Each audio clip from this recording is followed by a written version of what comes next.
Hi, my name's Janelle and welcome back to Rosery Apparel. In today's video, I'm going to be combining two of my favourite hobbies of all time, sewing and reading, to bring you 5 book-related sewing projects. These projects are perfect for using up some of your scrap fabrics that you might have lying around and would all make really lovely gift ideas as well. So without further ado, let's get into it and let me show you 5 quick and easy book-ish sewing projects. First up, let me show you how to make a quilted book sleeve. For this project, you will need a main and contrasting fabric as well as some wadding, which is also known as batting. From all 3 materials, cut 2 rectangles that measure 25 centimeters or 10 inches by 35 centimeters or 13 3/4 inches. Then also from your contrasting fabric, cut 2 rectangles that measure 40 centimeters or 15 3/4 inches by 15 centimeters or 6 inches. With the right sides of the fabric facing up, place the main fabric rectangles onto the wadding rectangles, and then using a water erasable pen or some tailor's chalk, mark a straight line from one corner diagonally to the other. Use this line as a guide to mark out more parallel diagonal lines. For this part, I used the ruler width to make sure that each line was equally spaced apart. Then do the same for the other side, starting with a line from the other 2 diagonal corners.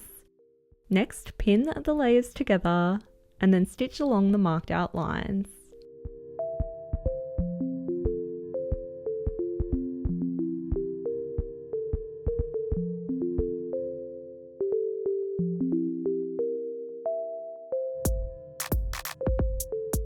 Once done, you should have 2 quilted rectangles that look like this.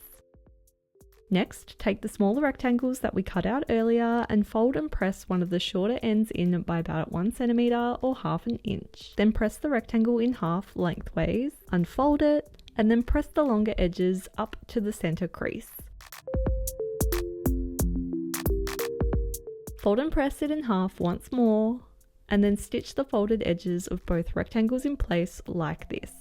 These will be the ties of the book sleeve.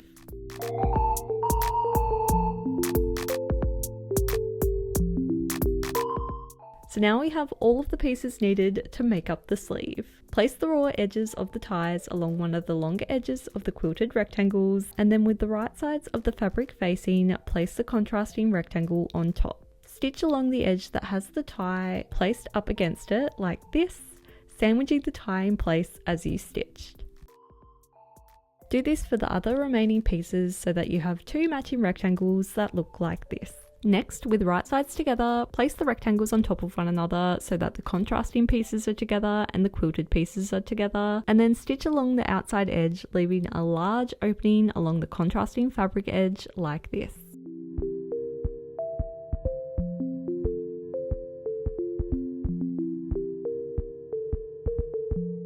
Once stitched, trim away the excess fabric and clip the corners. Then use the large opening on the contrasting fabric side to turn the sleeve right side out. Stitch the opening closed like this. Lastly, tuck the contrasting lining onto the inside and then top stitch around the opening to make sure all the different fabric layers stay in place. And your adorable quilted book sleeve is complete. This size can comfortably fit a really large chunky book or multiple smaller books really easily and is perfect for bringing your books with you when you're on the go.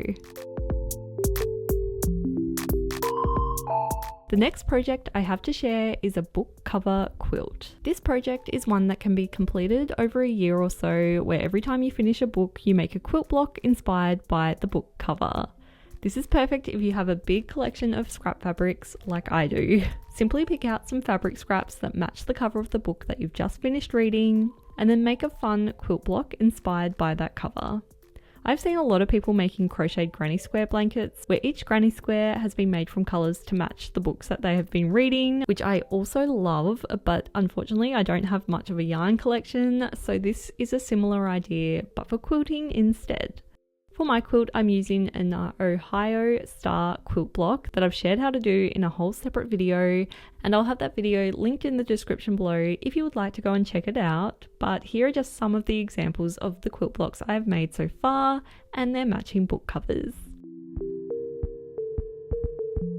If you're looking for even more sewing projects and inspiration, or simply just want to take your handmade garments to the next level, then I'm so excited to share all about a super helpful resource called National Sewing Circle, who are very kindly sponsoring this video. National Sewing Circle is your go-to online resource for new sewing instruction, ideas, inspiration, and information. They teach through instructional videos taught by talented and friendly experts who walk you through step-by-step demonstrations, all while providing their expert tips and tricks to help you improve your sewing skills. I have recently started dabbling in quilting, and I have been devouring their extensive collection of quilting videos. There are so many, and as a complete beginner, I have just learnt so many helpful tips and tricks through these videos. In particular, I've been watching one about how to use a walking foot by Nikki LaFoyle, as I've been thinking about maybe investing in a walking foot for my own quilting projects, and watching this video has been so helpful to see how you actually use a walking foot and to see whether or not I actually need one. I've also watched a video all about Canadian smocking by Ashley Howe, which is a type of smocking I've never heard of before, but is something I'm now really keen to try, as I love experimenting with different fabric manipulation techniques. What I love about the videos on National Sewing Circle is they are really bite-sized, so you can learn so many different skills in such a short amount of time, and there are always new premium videos being released to keep you coming back for more and to help you stay inspired. So if you'd like to go and explore National Sewing Circle for yourself, then the first 1,000 of my subscribers to click the link in the description below this video will receive a full year of premium membership to National Sewing Circle for only $1.49. This offer is valid to new members only, and thank you so much National Sewing Circle for sponsoring this video. Next up, let's make a library bag. From your fabric, cut out one rectangle that measures 100 by 45 centimeters or 39.5 by 17.75 inches, and two rectangles that measure 90 by 10 centimeters or 35.5 by 4 inches. Take the two thinner rectangles and fold and press the longer edges in by about 1 centimeter or half an inch. Then fold in half, matching the folded edges together, and top stitch along both folded edges.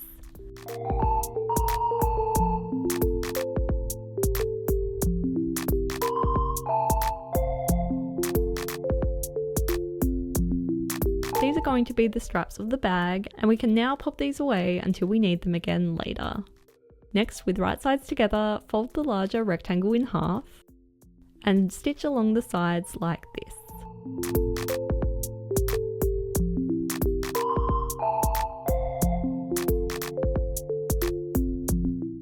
Once stitched, overlock or zigzag stitch the raw edges to prevent them from fraying.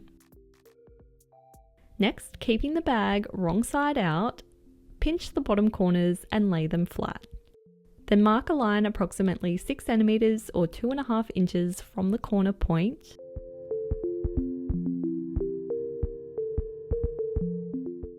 And then stitch along this marked out line.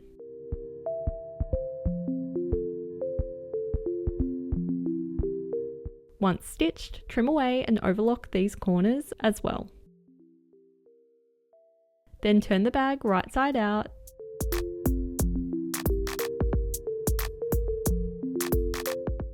and fold down and press these now stitched corners.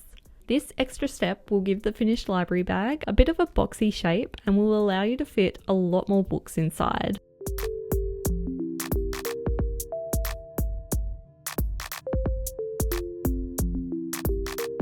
Next, fold and press the top edge of the bag in by about 1 centimeter or half an inch. And then fold it in again by about 2 centimeters or an inch. Then tuck the straps into this folded edge, placing them approximately 10 centimeters or 4 inches away from the bag edges. Stitch the folded edges in place, stitching the straps in place at the same time. Then, to reinforce the straps and make this bag a little bit stronger, sew an X shape where the straps meet the bag like this. There is something so nostalgic about a classic calico library bag to me, but to make it a little bit more interesting, I decided to stitch a little doily on the front, and I just love how perfectly this one here matches the cover of The Wedding People. The colours are exactly the same. Next up, let's make a Scrappy bookmark. Start by cutting 3 squares of contrasting fabric that measure 7 by 7 centimeters or 2 3/4 inches by 2 3/4 inches. Then cut 2 of the same from some light to medium weight fusible interfacing. With your iron on a low setting, fuse the interfacing to the wrong side of 2 of the fabric squares. Then take the other remaining square and fold and press it in half diagonally. Next, with the right sides of the fabric facing, sandwich this folded square in between the 2 other fabric squares and stitch all of the layers together, leaving a small opening to be able to turn them right side out like this. Once stitched, trim away the excess fabric and use the small opening to turn the bookmark right side out. Use something like a doll knitting needle to be able to push the corners out. Then tuck and press the small opening edge inside the bookmark. And then top stitch around the bookmark like this to stitch the opening closed.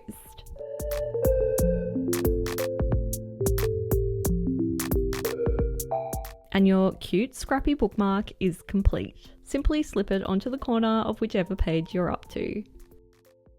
And lastly, no book reading session is complete without a cup of tea, so let me show you how to make these cute wavy coasters. Before we get started, you'll need to download my free template that I've made just for this video, and you can find a link to it down in the description below. And for this project, you'll need some main fabric, some wadding, and some bias binding in a contrasting fabric. I have shared a full tutorial on how to make your own bias binding, and I'll have it linked in the description below this video if you'd like to go and check that out. Start by cutting 2 wavy template pieces from your main fabric and 1 from your wadding fabric. And then with the right sides facing out, sandwich the wadding in between the 2 main fabric pieces.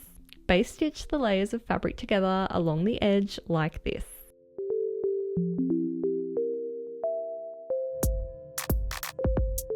Next, take the bias binding and unfold one of the edges so that it lines up to the raw edge of the wavy shape, and then with the right sides together, stitch the bias binding in place, making sure to stitch into the folded crease line of the bias binding. Once stitched along the entire edge, it should look a little something like this. Then fold the bias binding towards the back, enclosing the raw edges onto the inside.